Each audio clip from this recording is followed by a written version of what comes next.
राधे राधे स्वामी जी। पूजनीय स्वामी जी, आपके चरणों में कोटि कोटि प्रणाम। स्वामी जी, हम 4 पीढ़ी से राम जी के उपासक हैं, राम नाम का जप करते हैं।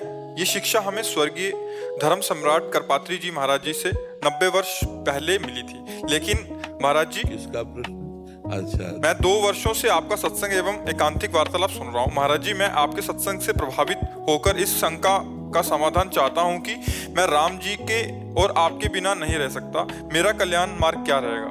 राम राम जपिए, हमें अपना दोस्त मानिए, हमें अपना मित्र मान लीजिए और राम राम जपिए, ठीक है।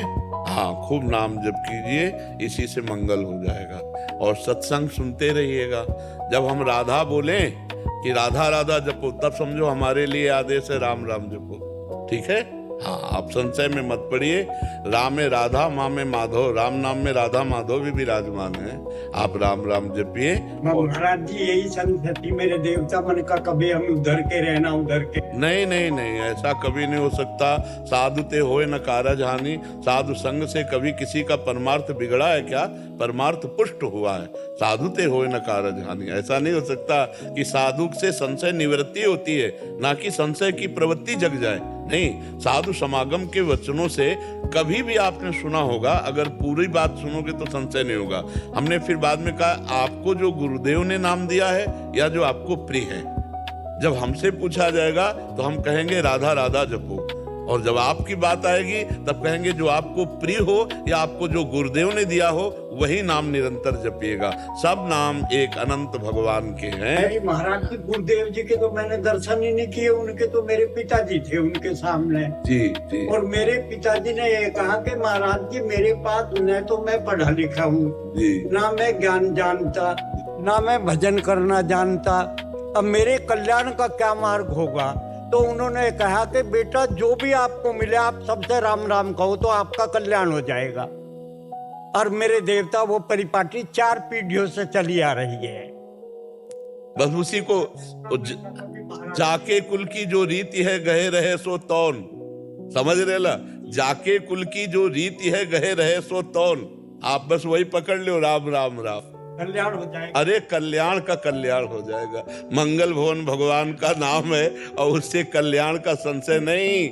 नाम लेत भव सिंधु सुखाही, पार होने की बातें खत्म हो गई। नाम लेत भव सिंधु सुखाही, करहु विचार सुजन मन माही, सादर सुमिरन जे नर करही, गोपद यू भव सागर तरही, कहूँ कहाँ लगी नाम बड़ाई, राम न सकहीं नाम गुण गाई। अब तो क्या संशय, नाम ही तो सर्वोपरि, खूब गाओ। राम राम राम जी, जो लो तू न जपी है, तो लो तू कहूँ जाए तिहूँ ताप तपी है। चाहे जितना साधन कर लो, अगर नाम जप नहीं तो अन्य साधन से भगवत प्राप्ति होना बड़ा कठिन है, बड़ा कठिन है। छूटिबे के जतन विशेष बांधे जाएगो, होए है विश्व भोजन जो सुधा सान खाएगो। राम राम राम जी, जोलो तू न जपी है, तोलो तू कहूँ जाए तिहूँ ताप तपी है। खूब निरंतर नाम जप करो और सत्संग सुनते रहो, ठीक है। कोई संशय? एक परेशानी और है, चूंकि वृद्धावस्था है, 82 साल की उम्र है, अब यहाँ मैं हर महीने तो आ नहीं सकता। नहीं तो हमने तुमसे कब कहा हर महीने आ जाओ? तो मेरी तो उत्कंठा है आपसे हर वक्त मिलने की। अगर उत्कंठा तो मैं हर समय तुम्हारे दिमाग में हूँ, देख लो ना। मिलने की बात कह रहे हो, तुम्हारे दिमाग में अगर उत्कंठा शब्द है तो हर समय दिमाग में तुम्हारे हम रहेंगे, तुम्हारी दूर की बात थोड़ी रहेगी, तुम्हारे दिमाग में रहेंगे। आप देखो ना, अगर उत्कंठा है तो जिसके प्रति उत्कंठा होती है वो हमारे दिमाग में बस जाता है। पी मूर्ति नयन बसे ते ही रस रहाए समाए। अगर नयन में बस गया तो पास हो या दूर हो क्या फर्क पड़ता है, और नयन में नहीं बसा तो पास हो या दूर हो क्या फर्क पड़ता है। दोनों बातें समझ लो। महाराज जी, राम नाम जप के आप तो साकेत चले जाएंगे, आप तो वृंदावन रहेंगे। हमारा कैसे मिलन? वहाँ कैसे होगा महाराज जी? हमारा काम है पोस्टमैन का। कहाँ किसको कहाँ बुक करना है वहीं बुक कर देना है। अब जैसे पैसा पोस्टमैन के पास आता है तो उसको जाके वहां देना पड़ता है। अब मान लो कोई जीव आ गया और उसकी लालसा कि मैं साकेत सियाराम जी के पास जाऊं, तो मुझे पता है मेरे राधे श्याम जी ही सियाराम जी, कोई और थोड़ी है, बस पोस्ट करना है, वो उधर पहुंच गया।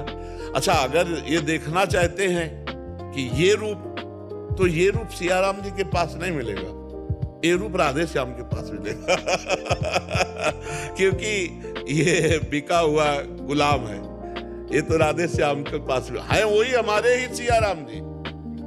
राधे श्याम और सियाराम में इतना अंतर नहीं, वही है, पर जब सियाराम से मिलन करने की बात आएगी तो वहां ये नहीं मिलेगा।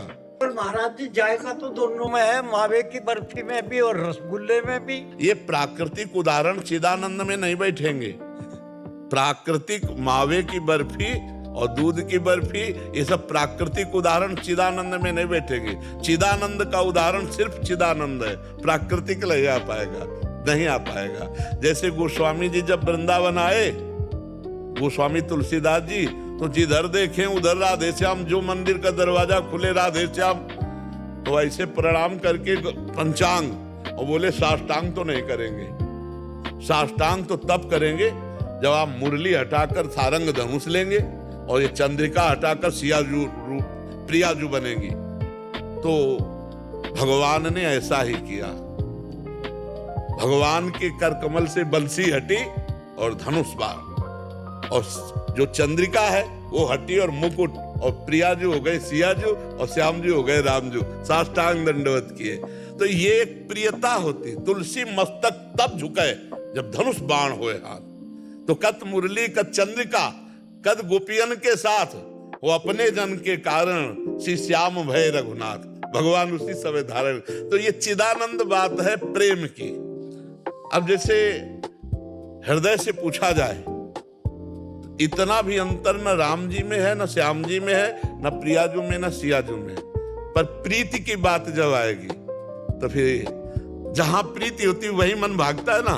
हाँ, ये प्रियता का है तो वही हमारे प्रभु, हमारे ही प्रभु सियाराम, पर प्रियता जहां आती है तो फिर वही, ये तो प्रियता का देश है, वही राम है वही श्याम है। लेकिन जब प्रीति हो गई, तुलसीदास जी के गुरु भाई थे नंददास जी, और नंददास जी श्याम जी के उपासक वल्लभाचार्य जी महाराज है ना, तो जो श्रीनाथ जी हैं उनके आसक्त हो गए श्रीनाथ जी के।